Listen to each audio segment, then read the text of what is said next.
Dans cette cohue entretenue par marchands ambulants et autres commerçants, difficile, même en plein boulevard, de se frayer un chemin dans la commune d'Adjamé. Chaussées envahies, trottoirs assaillis, les alentours des établissements sanitaires et scolaires ne sont pas épargnés. Exemple frappant, l'accès à l'hôpital général d'Adjamé obstrué par magasins et commerces anarchiques. C'est le problème d'accès. Bon, il y a des vendeurs ambulants, il y a aussi des commerçants qui sont là, et puis aussi les malades qui sont entourés de bruit, il y a des bruits un peu partout. L'accessibilité est très difficile, surtout nous sommes obligés de prendre l'axe Sotra, parce qu'avec les Wara qui circulent, les Baka, c'est très difficile même.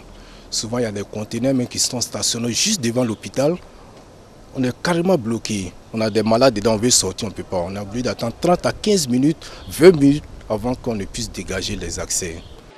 Non loin de l'hôpital général, le centre antituberculeux. Même constat, difficulté d'accès.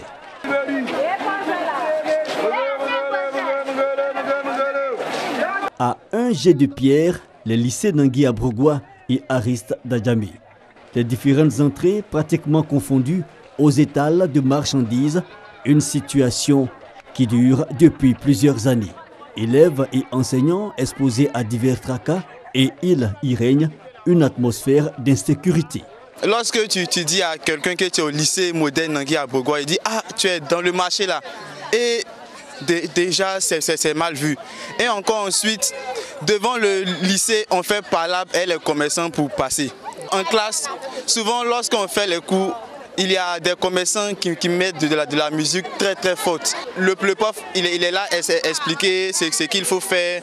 Et puis on est là et puis on chante. Parce que nous sommes distraits par la musique.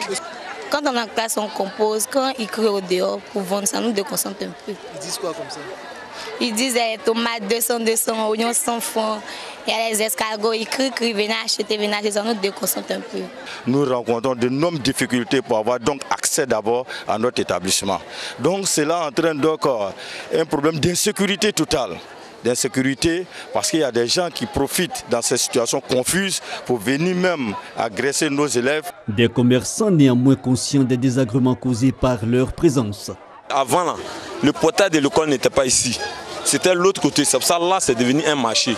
Et quand ils ont remplacé maintenant, pour faire ça en face de nous, nous là, on ne peut plus quitter ici pour aller ailleurs parce qu'on n'a pas d'autre coin pour aller ouvrir. On ne peut pas aller voler aussi. S'il y a un coin pour s'installer seulement, on peut aller. Mais s'il n'y a pas un coin pour s'installer là, on va aller où? Ils ne sont pas venus s'installer par hasard. Sans l'autorisation de la mairie, ils ne peuvent pas venir comme ça s'installer. Donc je n'en veux pas aux commerçants. Une question à résoudre donc. Nous nous rendons à la mairie de la commune. À la direction technique, la situation trouve son explication. La construction même du lycée à Brogoua ainsi que de l'hôpital général ont été bâtis sous forme de bail amphithéophile. C'est des constructions qui ont été suscitées avec des bailleurs de fonds qui ont investi face à la demande de la mairie qui, ne serait-ce que pour le lycée à Brogoua, voudrait accroître la capacité d'accueil, mais qui en retour devraient pouvoir amortir leurs frais par des structures de magasins qui sont construites tout autour. N'empêche, il faudra bien agir pour faciliter l'accès aux établissements publics. Mais sur le sujet, difficile d'avoir une solution miracle. C'est un problème réel qui nous interpelle. Nous en sommes conscients.